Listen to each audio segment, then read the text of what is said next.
हाँ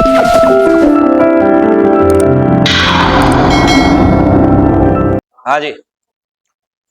so last class में हम डिस्कस कर रहे थे अपने पार्टिसिपल और इनके बारे में, राइट।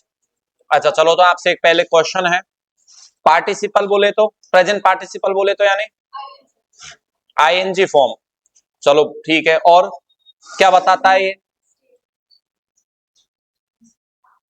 प्रेजेंट पार्टिसिपल स्टेट बताता है। हाँ, कंटिन्यूटी बताता है, किसी भी एक्शन की कंटिन्यूटी को बताता है। क्या बताता है? ध्यान से सुनिएगा। Present participle that is the I N G form of the verb is related to the continuity of any activity, right. I N G form कुछ और भी होती है क्या? जेरंड होती है। जेरंड से कंटिन्यूटी का पता लगता है क्या?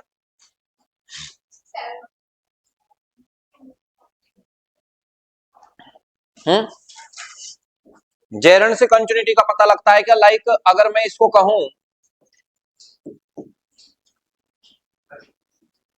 Swimming is a good exercise, इसका हिंदी में ट्रांसलेशन क्या होगा? कौन बताएगा? वो हाथ खड़ा करे।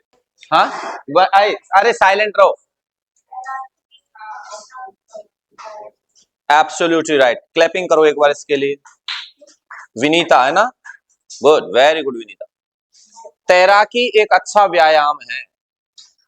तैरना नहीं निकलेगा यहाँ, मतलब मैं क्यों नहीं निकलेगा यहाँ तैरना, मीनिंग ये समझना। मैंने स्टार्टिंग वाली क्लासेस में आप लोगों को बता ही दिया था, उसके अकॉर्डिंग आप लोगों को चलना है। यहां आप मुझे बताएंगे स्विमिंग क्या है? सब्जेक्ट है, वेरी गुड। और सब्जेक्ट का काम कौन करता है? वेरी गुड, नाउन करती है। और नाउन के रूप में जब वर्ब की आईएनजी फॉर्म आती है तो क्या होती है? वेरी गुड, एब्सोल्युटली राइट, बहुत बढ़िया राज, गॉट इट। यानी यहां ये आईएनजी फॉर्म किसका काम कर रही है? नाउन का काम कर रही है, जेरेंड का काम कर रही है। अब बात करते हैं वर्ब को आइडेंटिफाई करने का तरीका। क्या बताया था मैंने स्टार्टिंग में? वर्ब को आइडेंटिफाई करने का, वो तो व्हाट एंड हुम तो ऑब्जेक्ट को आइडेंटिफाई करने का। ये तो बहुत स्टार्टिंग की विनीता तो थी ही नहीं तब क्लास में, बहुत से स्टूडेंट्स नहीं थे। स्टार्टिंग में बताया था मैंने वर्ब को आइडेंटिफाई करने का तरीका क्या है। एक तरीका समझाया था मैंने आपको। मैंने आपसे कहा था कोई भी वर्ड आपको जो दिया जा रहा है, हाँ वेरी गुड, लास्ट में ना अगर आ रहा है तो समझ जाना वो किसका काम कर रहा है? वर्ब का काम कर रहा है। और अब तुमने जो बोला इसका ट्रांसलेशन, तुमने बोला तैरना एक अच्छा व्यायाम है, तो यहां तैरना शब्द को आप किसके रूप में यूज कर रहे हैं? वर्ब के रूप में, जबकि यहां ये किस रूप में आ रहा है? नाउन के रूप में आ रहा है। तो ट्रांसलेशन कैसे हो जाएगा ऐसे? हाँ, अगर मैं मान लीजिए इसको ये बोल देता to swim is a good exercise, अब क्या मतलब निकलेगा इसका? To swim is a good exercise, अब तैरना निकलेगा इसका। सीआई मतलब बोले तो वर्ब, सीआई तो वर्ब होती है, और वर्ब यदि यहां पर है तो यहां इसका अर्थ निकलेगा तैरना।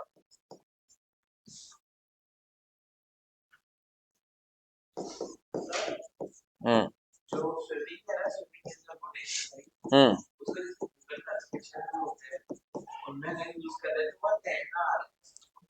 गूगल बढ़ाएगा, हम बढ़े, दोनों होंगे। रीजन ये है कि वो गलत है। हम इतना एक्सप्लेन कर रहे हैं, अब गूगल ने जो चीज गलत की है, सुनना एक बार।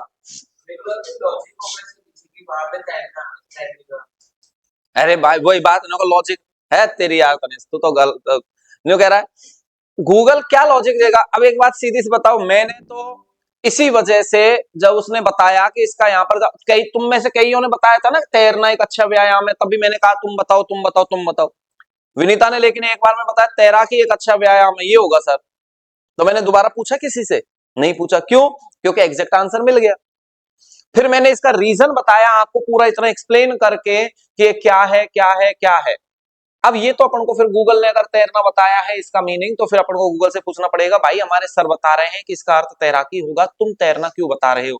आजकल ले लेता है कि वॉइस कमांड मतलब एआई मोड पे जाके ले लेगा। तो पूछो हमारे sir swimming is a good exercise को तैराकी बता रहे हैं, तुम तैरना क्यों बता रहे हो।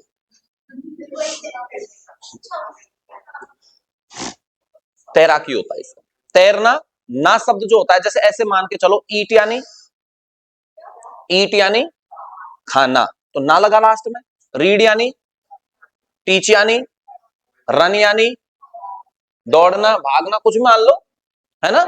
तो जिन वर्ड्स के लास्ट में ना हमें मिल जाता है ट्रांसलेशन करने पर, वो वर्ब माने जाते हैं और वर्ब की तरह ट्रीट किए जाते हैं।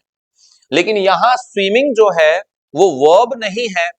वर्ब दिखने में वर्ब हो सकता है, लेकिन यहाँ एक काम किसका कर रहा है, नाउन का। तो इसका मीनिंग हम ना से नहीं निकाल सकते, ये आपको विशेष ध्यान रखना है। Clear concept. इसी वजह से तो मैंने ये सेंटेंस लिखा। आज मैं मुझे बताना ही तो इस संदर्भ में है सेंटेंस, भाई बताना ही मुझे यही है, लॉजिक ही मेरा यही है, आज का रूल ही अपना ये है। आते ही मैंने आपसे एक क्वेश्चन क्या पूछा कि प्रेजेंट पार्टिसिपल जो है वो क्या बताता है, तो इसने बता दिया प्रियांशी ने कंटिन्यूटी। तो फिर मैंने तभी तो कहा था कि क्या आईएनजी फॉर्म और क्या होती है कि जेरन, तो जेरन कंटिन्यूटी बताती है क्या, नहीं। तो ये विशेष याद रखना है आप लोगों को कि हम किस तरीके से कंसेप्ट्स को या वर्ड्स को यूज करेंगे, वो विशेष ध्यान रखना है आपको। ठीक है, जैसे और मैं बेटर तरीके से इसको पूछ लेता हूं, जैसे तने इसको और क्लियर हो जाएगा। I like swimming, I like to swim. ये दो सेंटेंस है, दोनों का ट्रांसलेशन क्या होगा। पहले वाले का क्या होगा, मुझे तैराकी पसंद है, क्योंकि यहां स्विमिंग जो है वर्ब के बाद आ रहा है, जो कि काम कर रहा है किसका, और ऑब्जेक्ट का काम करता है कौन, नाउन काम करता है। तो तैरना तो होगा ही नहीं, मुझे बोलने में आपको सही लग सकता है, यही तो प्रॉब्लम है हमारे साथ। आप में से कितने कैंडिडेट्स हैं जिनके मोबाइल ऐप में अब आपके जानकार लोगों के में सीखो ऐप आया है, एक चल रहा है ना सीखो ऐप, सीखो ऐप, इंग्लिश बोलना सीखो, इंग्लिश बोलना सीखो।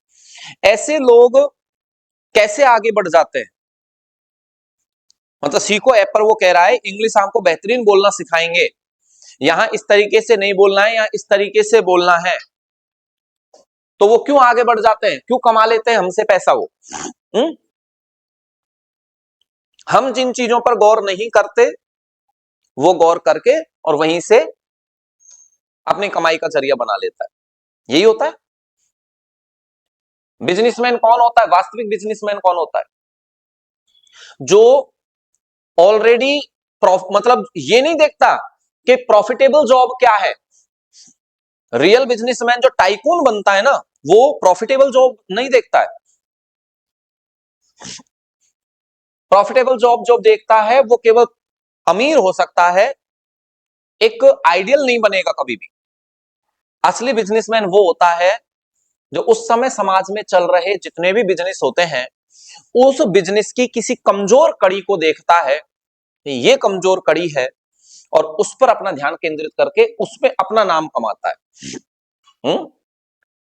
जैसे मैं एग्जांपल के तौर पर इसके लिए एक सेंटेंस बोलता हूं, एक मॉरल वाला एक लेसन में जैसे बोलता हूं कि ध्यान रखना, बरगद जो होता है ना, बरगद का पेड़, बरगद के पेड़ के नीचे कहा जाता है कोई पेड़ नहीं उग सकता। आप कभी देखना बरगद के पेड़ के नीचे खाली जमीन ही पड़ी होगी, वहां मतलब घास तक नहीं उगने देता बरगद का पेड़, ये बरगद के पेड़ की विशेषता है। लेकिन अगर बरगद के पेड़ के नीचे कोई दूसरा पेड़ अगर उग रहा है ना, तो समझ जाओ बरगद के पेड़ की कोई डाली या कोई हिस्सा कमजोर हो चुका है। और मैंने ये बात बहुत पहले जब मैंने कल आपको एग्जांपल दिया था ना युवाम इंस्टीट्यूट का, तो वहां उन सर से कहा था कि सर हो सकता है आपको ये ना दिखे, आपकी आंखों पे हो सकता है किसी चीज की पट्टी बंधी हुई हो, लेकिन मुझे स्पष्ट रूप से दिख रहा है कि आज तक आपके इंस्टीट्यूट के रहते मार्केट में बैंकिंग सेक्टर की तैयारी करवाने वाली इतनी इंस्टीट्यूट्स खुली और इतनी बंद हो गई, ज्यादा नहीं चल पाई, लेकिन अब कोई इंस्टीट्यूट है जो खुल भी गई है, अच्छा काम भी कर रही है और स्टूडेंट्स मुड़ भी रहे हैं उसकी तरफ। तो इसका मतलब है कोई ना कोई आपका पार्ट कमजोर हो चुका है और उस कमजोर पार्ट को, उस कमजोर हिस्से को मुद्दा बनाकर स्टूडेंट्स को अपनी तरफ खींच रहा है। जो आजकल ये सिस्टम चला है ना मार्केट में, टेस्ट सीरीज वाला सिस्टम, पता है राजस्थान में टेस्ट सीरीज सिस्टम किसने शुरू किया था? आपको तो नहीं होगा पता, खैर आपकी तो उम्र इतनी नहीं है। ये टेस्ट सीरीज वाला सिस्टम शुरू किया था mother's institution, mother's coaching hub है ना, मदर्स एजुकेशन हब, इसने शुरू किया था ये। इसकी देन है, आज भले ही कोई भी कितना भी बन ले कि मैं ऐसी टेस्ट सीरीज चलाता हूं, मैं ऐसी टेस्ट सीरीज, लेकिन टेस्ट सीरीज का जनक राजस्थान में कौन है? Mother's education hub. ये स्थापित ही टेस्ट सीरीज के दम पे हुआ था। इसके दोनों जो पार्टनर है, मालिक हैं, वो दोनों महिंद्रा में काम करते थे। महिंद्रा कोचिंग चला करती थी, मेरठ की कोचिंग थी, बहुत शानदार, यहाँ बैंक वगैरह और इनके संदर्भ में। लेकिन उसको मात दे दी किसने? युवाम ने। महिंद्रा में बच्चे कम हुए तो इन्होंने फिर अपना पेमेंट बढ़ाने की बात कही होगी, तो महिंद्रा का बच्चे ही नहीं है, हमारे पास संख्या कम है, तो पेमेंट कहां से बढ़ाएं तुम्हारा? दोनों ने एक साथ छोड़ दी कोचिंग। अब कोचिंग छोड़ दी तो अब कैसे, मतलब बिजनेसमैन के मैं एग्जांपल दे रहा हूं इसी वजह से कि उन्होंने देखा कि मार्केट में ऑलरेडी युवाम है जो चलने देगी नहीं हमको बैंक में। एसएससी के संदर्भ में भी मार्केट में ऑलरेडी कई छोटी मोटी इंस्टीट्यूट चल रही हैं जो अच्छा काम कर रही हैं और बच्चों का विश्वास है उसके ऊपर।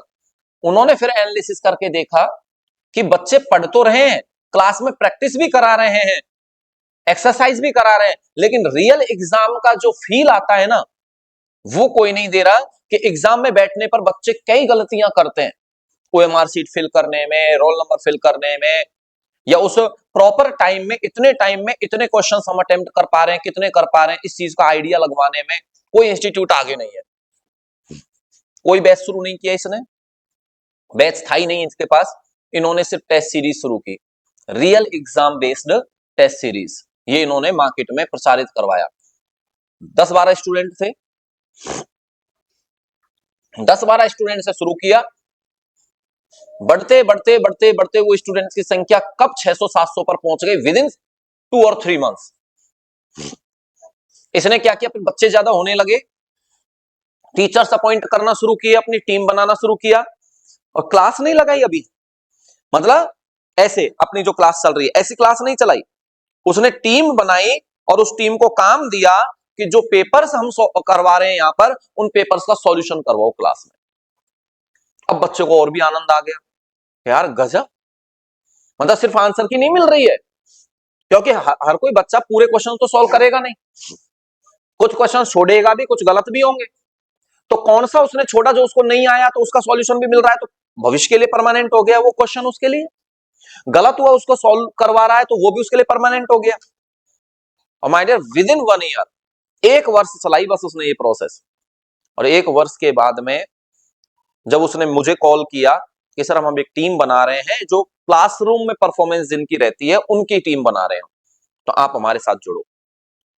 जो टीम को मुंह मांगे पैसे देकर, और उस टाइम पर ऐसी हालत थी हमारी कि सुबह 6 बजे से लेकर और रात के 8 बजे तक एंगेज रहता था मैं, without any gap, for single minute का गैप नहीं था हम लोगों के पास। इतने भयंकर बैच थे, यही लाल कोठी पर इधर विधानसभा के पास में जो है ना एरिया, इसमें इस अकेले बंदे की मदर्स की कम से कम 6 बिल्डिंग हो चुकी थी, मतलब 6 बिल्डिंग ले ली थी इसने, और हर बिल्डिंग में कम से कम 6-6, 7-7 रूम थे। इतने बैच बने थे, एकदम मार्केट को पूरा फ्लॉप कर दिया इसने। जितनी भी इंस्टीट्यूट थी ना रोड पे आ गए एकदम से, सारे बच्चे तो पहुंच गए मदर्स में, तो अब बन गया टाइकून वो सर। तो परंपरागत चीज में चलता रहता ना तो वो अलग मैटर है, हमारे यहाँ यही तो चलता है। अब हम इसका ट्रांसलेशन वो करेंगे कि मुझे तैरना पसंद है, तो ठीक है, सही लग भी रहा है बोलने में, लेकिन बात तो है कि ट्रांसलेशन क्या होगा, मुझे तैरना पसंद है, आई लाइक टू स्विम होगा। और कोई कहेगा मुझे तैराकी पसंद है, तो आई लाइक स्विमिंग आपको करना पड़ेगा। अच्छा, स्विमिंग कंपटीशन होता है, तो स्विमिंग कंपटीशन को क्या बोलते हैं आप? तैरना प्रतियोगिता या तैराकी प्रतियोगिता? अब गूगल क्या करेगा इसमें? तैराकी प्रतियोगिता ही होता है वो। तो स्विमिंग वहां पर जब यूज हो रहा है, तो आप वहां एक्शन रिप्रेजेंट नहीं कर सकते, यानी एक्शन का मतलब ना जैसा शब्द यूज नहीं कर सकते। Got it? किसी को कोई कंफ्यूजन है? तो प्रॉपर, ठीक है ना? तो इस चीज को थोड़ा ध्यान रखिएगा। अब इससे आपको क्या पता लगेगा, इस चीज से आपको क्या पता लगेगा, इसका पता लगेगा अब आगे जो मैं बोलना चाह रहा हूं। हमने कहने को तो ये कह दिया, एक मैं क्वेश्चन पूछ रहा हूं पहले तो आप लोगों से, जेरंड बोले तो? वो तो पता है मुझे भी। जेरंड बोले तो मैं क्या पूछना चाह रहा हूं, मेरे दिमाग में प्रवेश करो। राज, जेरंड बोले तो? हाँ, जेरंड बोले तो? हाँ गौरव, वेरी गुड, एब्सोल्युटली राइट। एक बार क्लैपिंग कर दो गौरव के लिए।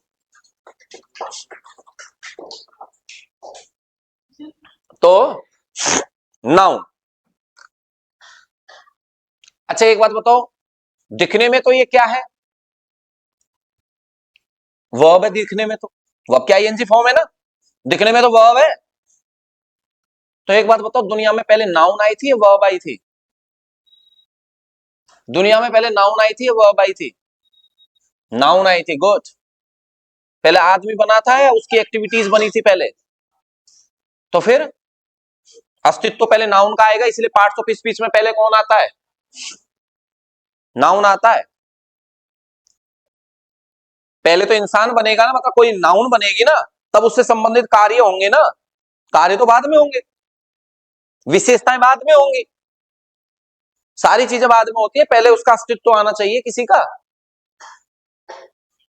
तो दिखने में तो ये वर्ब है, काम कर रही है किसका? और दुनिया में नाउन आ चुकी है पहले ही। तो एक बात बताओ, नाउन जब पहले आ चुकी है, तो जेरंड बनाने की, वर्ब से जेरंड बनाने की क्या जरूरत पड़ी तुमको? है, मतलब वर्ब से नाउन बनाने की क्या जरूरत पड़ी तुमको? क्यों बनाया तुमने वर्ब से नाउन को? नाउन तो ऑलरेडी बन चुकी है ना। तो अब यहां रूल सुनना।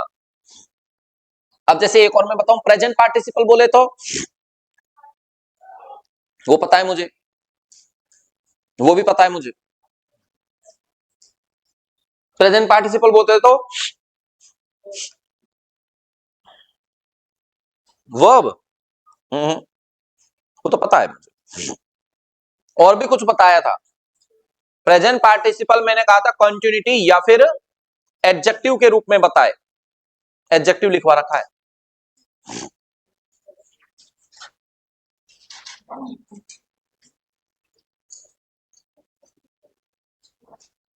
अरे लिखवाया भाई, whenever ing form of the verb is used as an adjective and processing action, लिखवाया है ये। तो एडजेक्टिव, अब मुझे बताओ, एडजेक्टिव पहले आया दुनिया में या वर्ब पहले आई? एडजेक्टिव, एडजेक्टिव पहले आया। नाउन आ गई सामने, ये नाउन सुंदर है कि नहीं है, ये पहले बोलेंगे, एक्शन वैक्शन उसने कुछ नहीं करा, तो एडजेक्टिव पहले आया। एडजेक्टिव दुनिया में बन चुका था, तो फिर वर्ब से आपको एडजेक्टिव बनाने की क्या जरूरत आन पड़ी भाई? क्यों बनाया तुमने प्रेजेंट पार्टिसिपल? एडजेक्टिव तो पढ़ते हैं ना हम ऑलरेडी, फिर वर्ब में जाकर फिर से एडजेक्टिव बनाते हैं। नाउन हम ऑलरेडी पढ़ चुके हैं, और वर्ब में जाकर फिर से जेरंड बना रहे हैं, फिर से नाउन बना रहे हैं, क्यों भाई? इसके पीछे का लॉजिक सुनना। क्या हम किसी भी वर्ब से जेरंड बना सकते हैं क्या? क्या हर वर्ब से जेरंड बनना संभव है? क्यों? तो किस वर्ब से बनेगा जेरंड? तो सुनना ध्यान से, जेरंड केवल उन्हीं वर्ब्स का बनाया जाता है जिन वर्ब्स के पास ओरिजिनली कोई नाउन फॉर्म नहीं होगी, जिनके पास ओरिजिनली कोई नाउन फॉर्म नहीं होगी, सिर्फ उन्हीं वर्ब्स के क्या बनते हैं, जेरंड बनते हैं। सिमिलरली जिन वर्ब से संबंधित कोई एडजेक्टिव फॉर्म हमारे पास नहीं है, उन्हीं का प्रेजेंट पार्टिसिपल बनाया जाता है।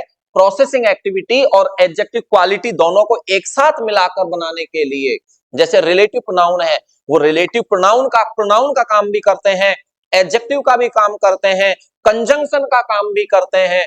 तो तीनों चीजों का काम एक साथ करवाना हो तो तीन कॉन्सेप्ट यूज करने की बजाय हम एक ही कॉन्सेप्ट यूज कर लेते हैं, और वो कॉन्सेप्ट है क्या, रिलेटिव प्रोनाउन।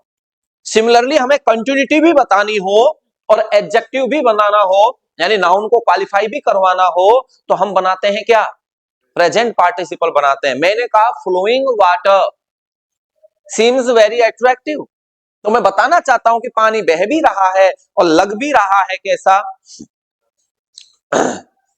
उसकी प्रोसेस बता रहा हूं ना, उसकी विशेषता बता रहा हूं ना, पानी की विशेषता, कैसा पानी, बहता हुआ, और पानी की प्रोसेस भी उससे पता लग गई कि बह रहा है।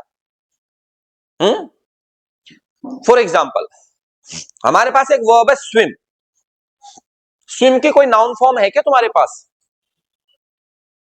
स्विम की कोई नाउन फॉर्म है क्या, ओरिजिनल कोई नाउन फॉर्म है क्या स्विम के पास, नहीं है।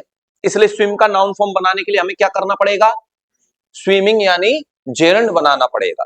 समझ में आई बात, क्या बनाना पड़ेगा, जैसे मैनेज का मतलब होता है व्यवस्था करना होता है, तो मैनेज की जेरंड फॉर्म बन सकती है क्या,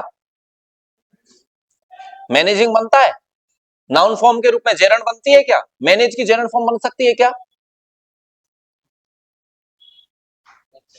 बन सकती है।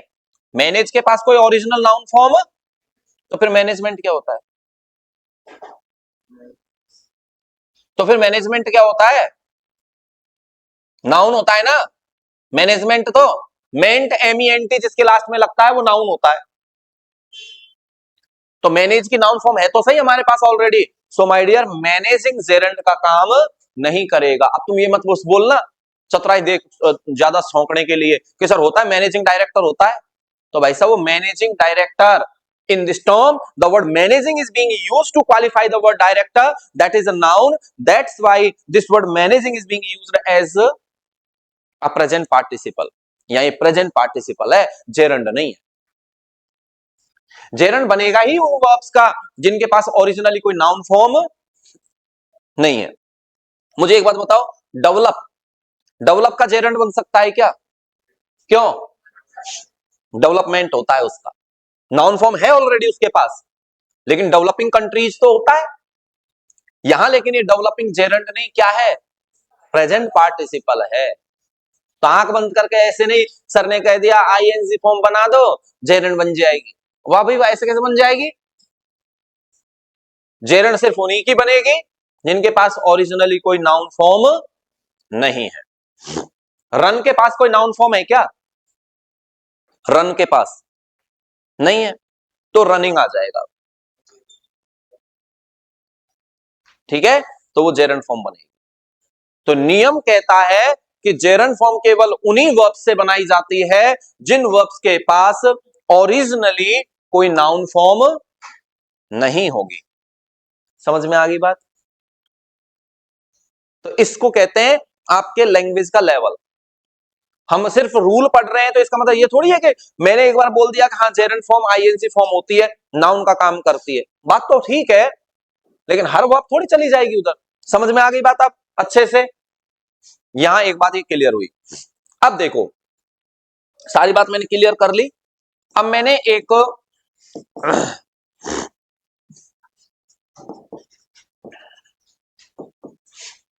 he reached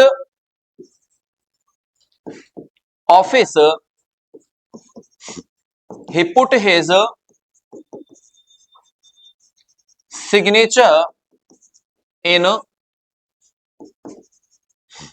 the register।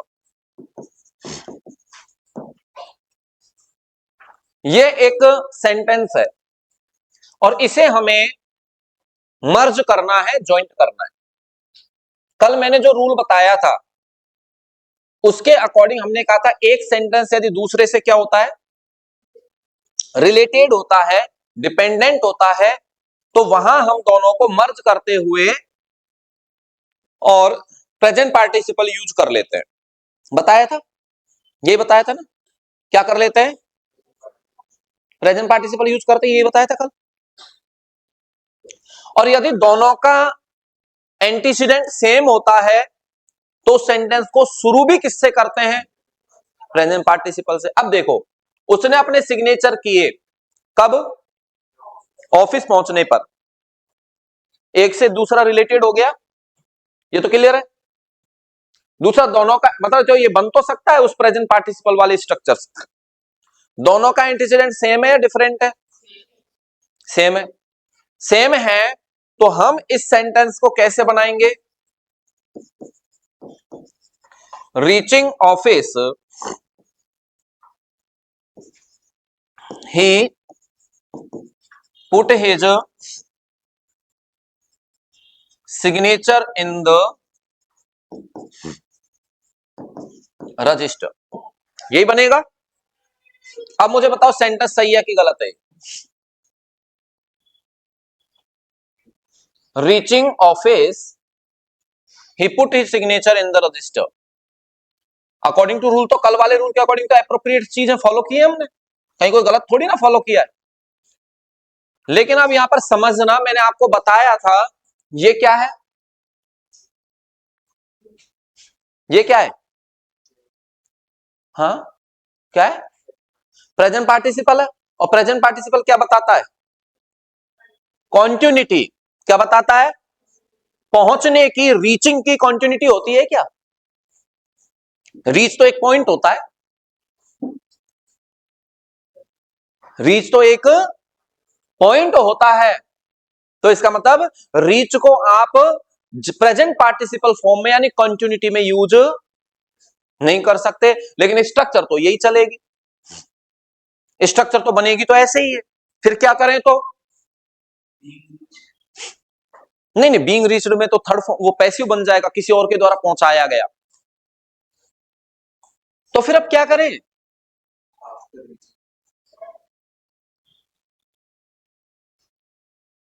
तो आफ्टर रीचिंग किया तो इससे क्या हो गया, उसको बोलने दो। हाँ, आफ्टर रीचिंग करने से क्या हो गया, मीनिंग नहीं निकालना अपन को ऐसे, आफ्टर यूज करने से क्या हो गया, यहां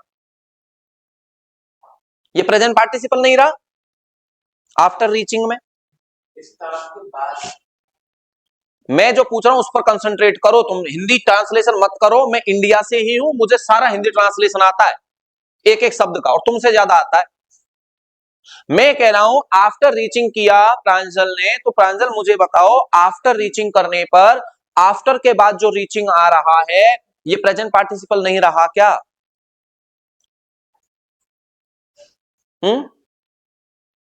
आफ्टर के बाद जो रीचिंग आया ये प्रेजेंट पार्टिसिपल नहीं रहा क्या, भी नहीं था, या प्रेजेंट पार्टिसिपल ही है, प्रेजेंट पार्टिसिपल ही है या नहीं।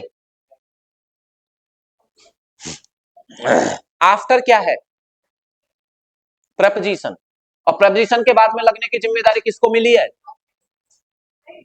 नाउन को।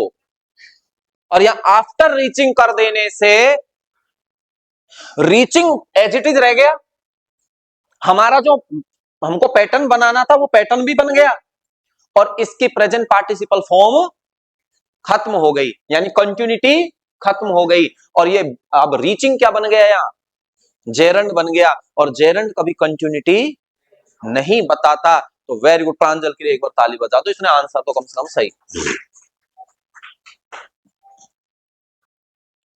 लेकिन अब ये क्या कह रहा है, थोड़ा सा अब इसने जो बताया ना उसको मैं मॉडिफाई करूंगा, आंसर 100% सही नहीं है, लेकिन इसने जो बनाया ना वो उस हिसाब से सही है। अब यह देखना यह है ऊपर वाले सेंटेंस में क्या कहना चाहता है, ऑफिस पहुंचते ही उसने क्या किया, सिग्नेचर किया। आफ्टर वर्ड जो होता है वो एक गैप को बताता है कि ऑफिस तो पहुंच गया लेकिन बाद में याद आया उसको, अरे सिग्नेचर और करने, तो उसने सिग्नेचर कर दिए। तो आफ्टर वर्ड तो एक गैप को बताने लग जाता है, लेकिन तुरंत काम अगर हो जाए, पहुंचते ही अगर काम हो रहा है, ऑन रीचिंग होगा। तो यहां पर रीचिंग न करके हम इसे चेंज करेंगे किसमें, ऑन रीचिंग में कर देंगे, और ऑन चूंकि एक प्रेपोजिशन है तो यहां रीचिंग क्या बन जाएगा, जेरंड बन जाएगा, और जेरंड बनते ही इसकी प्रोसेस खत्म हो जाएगी, और रीच की प्रोसेस होती भी नहीं है, तो हमारा सेंटेंस सही हो जाएगा। यह है आज की इस पूरी रामायण का निष्कर्ष। ऐसे क्वेश्चंस आते हैं खासकर बैंक वालों के और कैट वालों के, इस लेवल के। मैंने आपको अगर ध्यान हो तो पहले आपसे कहा था कि बैंक और कैट के पेपर को, इंग्लिश के पेपर को, बाकी पेपर से मुझे क्या लेना देना, इंग्लिश के पार्ट को, इंग्लिश के पेपर को जो मार्केट में इंग्लिश के मतलब मैं धुरंधर ही बोलूंगा, जो अपने आप को उपाधि और दे लेते हैं, इंग्लिश किंग, इंग्लिश सम्राट, reasoning king of reasoning, king of maths, ऐसे नाम अपने उपाधि खुद को दे लेते हैं।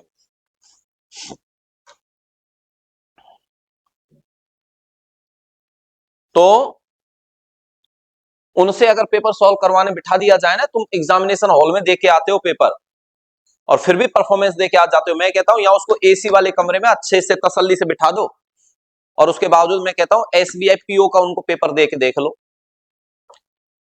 और पीओ का और इनका कैट का पेपर देके देख लो, अगर वो सॉल्व करके बता दे तो खुद को चक्कर आ जाएंगे उनको। क्लास में पढ़ा देना और फिर उसको अप्लाई करके एग्जाम में क्वेश्चंस अटेम्प्ट करना, दोनों में बहुत अंतर होता है सर। तो इसलिए जो लेवल आपने देखा ना, वो ये लेवल है। दोनों चीजें एक साथ हमने पढ़ी है। आईएनजी फॉर्म में जेरंड भी आती है, आईएनजी में प्रेजेंट पार्टिसिपल आता है, लेकिन जेरंड प्रोसेस को नहीं बताती, प्रेजेंट पार्टिसिपल प्रोसेस को। रीच जैसे शब्द ये होते हैं, जैसे डाई है, मरना, मरने की प्रोसेस होती है क्या? तो लेकिन आईएनजी में अगर आपको यूज करना है तो फिर ये क्या बनानी पड़ेगी, जेरंड बनानी पड़ेगी। और जेरंड बनाने का हमारे पास सबसे बेहतरीन तरीका है, बिना किसी ना नुकुर के, बिना किसी टेंशन के। कैसे बनाते हैं, मतलब सिंपल में कैसे बना सकते हैं? आईएनजी तो बन चुकी ना ऑलरेडी, प्रेजेंट पार्टिसिपल ना बनाकर हम जेरंड अगर उसे बनाना चाहें तो हमारे पास एक ही तरीका है, प्रेपोजिशन लगा दो और प्रेपोजिशन के बाद आईएनजी लगा दो। और माय डियर, ये हर उस वर्ब पर काम करता है जो अपने आप को तुर्रम खान मानती है। तुर्रम खान का मतलब होता है जो वर्ब कहती है नहीं नहीं नहीं, हम तो स्टैटिक वर्ब्स हैं और हमारा प्रयोग आईएनजी फॉर्म में नहीं कर सकते तुम। आई बात समझ में तुम्हारे? हमको दादागिरी दिखा रही। हमने कहा अच्छा लाएं प्रेपोजिशन को, नहीं नहीं नहीं नहीं भैया मैं मजाक कर रही थी। फिर इस पे आ जाती हैं औकात पे अपनी, क्योंकि प्रेपोजिशन हमारे ग्रामर का डॉन है, जो अपने आगे किसी की चलने। जैसे हमारे कुछ वर्ब्स हैं, सी, हियर, फील, थिंक, इमेज, आपके रिमेंबर, ये ऐसे शब्द हैं, टेस्ट, स्मेल, ये ऐसे शब्द हैं जो आईएनजी में नहीं आ सकते, क्योंकि स्टेट को बताते हैं, सेंस रिलेटेड वर्ड्स हैं ये, और इनको स्टेटिव वर्ब्स बोलते हैं। हम क्या बोलते हैं? स्टेटिव वर्ब बोलते हैं, यानी जो स्थायी रहती हैं ये, इनकी कभी प्रोसेस नहीं होती। लेकिन प्रोसेस तो नहीं होती, और प्रोसेस के बारे में कौन बताता है? आईएनजी फॉर्म बताती है। अब आईएनजी फॉर्म में यानी ये कहती है कि हम आईएनजी फॉर्म में नहीं आएंगे। अरे कैसे नहीं आओगे? किसके बाद लग जाएंगे तो फिर आईएनजी में आना पड़ेगा इनको। प्रेपोजिशन के बाद लग जाने से आईएनजी में आ जाती है। वो बात अलग है कि प्रोसेस नहीं बताती है? जैसे नो वर्ड है, KNOW, नोइंग सुना है कहीं पर आपने?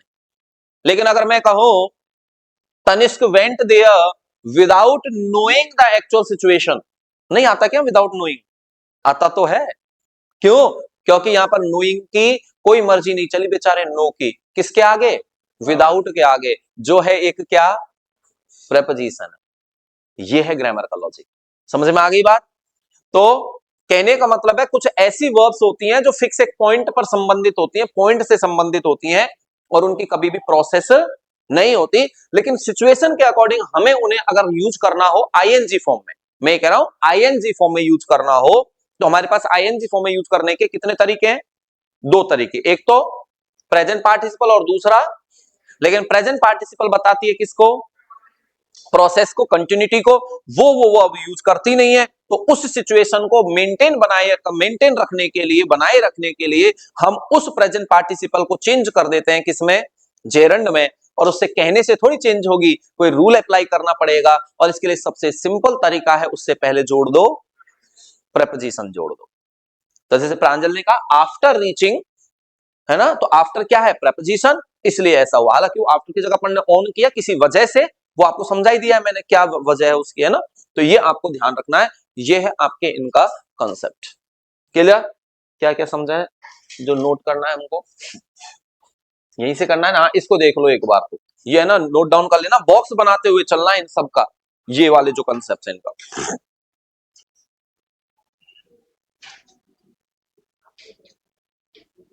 अब एक नोट डालो और नोट में लिखो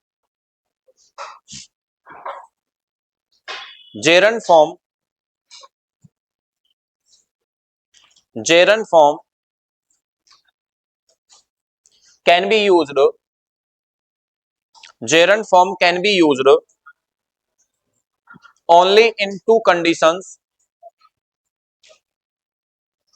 gerund form can be used only in two conditions। हमेशा थोड़ा सा खोपड़ी को ऊपर रख के लिखा कर, पहले चश्मा लग गया खूब बड़ा। हाँ, only in two conditions। First, पहली कंडीशन लिखो, a verb that does not have, a verb that does not have its real noun form, its real noun form can be used in gerund form, can be used in a gerund form, तो वो gerund form में use की जा सकती है। दूसरा point क्या लिखवाएं छवि, दूसरा point after preposition, very good. if a verb is used after a preposition, if a verb is used after a preposition,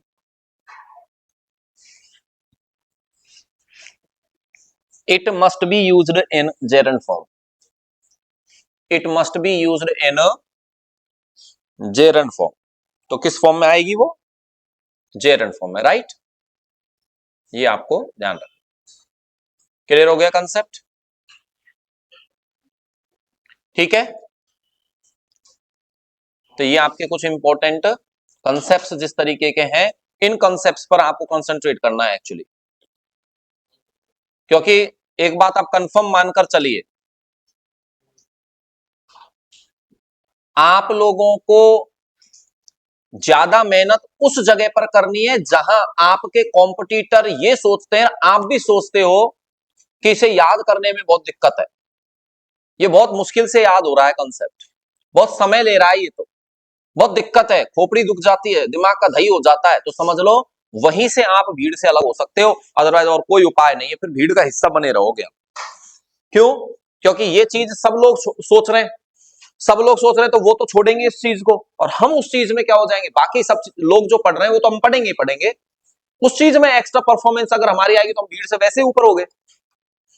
जैसे हमारे यहाँ ग्रेड फर्स्ट सेकंड की जब एग्जाम होती है तो उसमें एक कंसेप्ट आता है fixed preposition and phrasal verb, तो उसको ज्यादातर स्टूडेंट्स की शिकायत होती है कि सब ये याद होती नहीं है, और करें तो खान तक करें, है इतनी है, ये तो फिक्स्ड प्रेपोजिशन इतने हैं, आपने खुद ने हमको अपने जो बुकलेट है उसमें 550 से ज्यादा फिक्स्ड प्रेपोजिशन दे रखे हैं, कब तक पढ़ें, और लगभग 350 के करीब है फ्रेजल वर्ब, है तो हो गए तो 900, अब 900 कब तक पढ़े, मैंने कि तब तक पढ़ो जब तक याद ना हो जाए, और जब तक सिलेक्शन नहीं हो जाए, है भाई। और ऐसे क्यों 900 क्यों देख रहे हो तुम, अरे भाई 1000 मील की यात्रा भी पहले कदम से तो शुरू होती है, तुम ये क्यों सोचते हो कि तुमको 900 याद करने, तुम तो ये सोचो जितने हो जाए उतने याद करने, एग्जाम तक पढ़ूं मैं तो मेरी ईमानदारी से काम करूंगा या करूंगी काम, जितने हो जाएंगे याद, क्या पता ईश्वर तुम्हारी इस मेहनत से खुश हो जाए और जो तुमने पढ़ा है उसी में से क्वेश्चन आ जाए, बाकी बच गए उनमें से क्वेश्चन ही ना आए, ये तो सोच के देखो ना। और इस चीज को जिसने फॉलो किया वो फ्रेजल वर्ब फिक्स्ड प्रेपोजिशन में कभी एग्जाम में मात नहीं खाई उसने, और वो सिलेक्शन लेके बैठा है आज। और जिसने ज्यादा चतुराई छौंकी ना, वो वहां पर जो होता है ना मैटर, वो डेफिनेटली फिर गड़बड़ी होता है, ये कंफर्म है। तो इसलिए आप लोग इस चीज को थोड़ा सा कठिन जहां लग रहा है ना आप लोगों को, करो यार इतना कठिन है ये, तो समझ जाना तुरंत कि यही आपके सिलेक्शन का यहीं से मार्ग जाता है, यहीं से रास्ता जाता है, ये डिसाइड करना है आपको। समझ गए आप लोग? तो इसके अकॉर्डिंग आपको आगे पढ़ना है, और इसको बहुत तरीके से नॉन फाइनाइट में इसीलिए बहुत ज्यादा डिस्कस कर रहा हूं क्योंकि सबसे ज्यादा जो एक्सपर्टीज आप प्राप्त जो कर सकते हो ना, वो यहीं से प्राप्त कर सकते हो, और सबसे बेहतरीन कॉन्फिडेंस जो आता है ना, वो यहीं से आता है। क्लियर ना? तो बाकी जो इसका कंसेप्ट है कल कंप्लीट कर देंगे, कल ये पूरा हो जाएगा, फिर अगले टॉपिक पर हम चलेंगे। तो मोस्ट प्रोबेबली या तो मॉडल्स के रूल्स लिखवाऊंगा मैं, जैसे वर्ब टॉपिक एक तरफ से फ्री हो जाएगी, फिर हम एडवर्ब के रूल्स को कंप्लीट कर लेंगे। आफ्टर दैट हम टेंस और एक्टिव पैसिव वगैरह छोटे छोटे रूल्स हैं उनके, ज्यादा कोई दिक्कत नहीं है, उनको फटाफट फटाफट कंप्लीट कर लेंगे। ठीक है ना? ओके।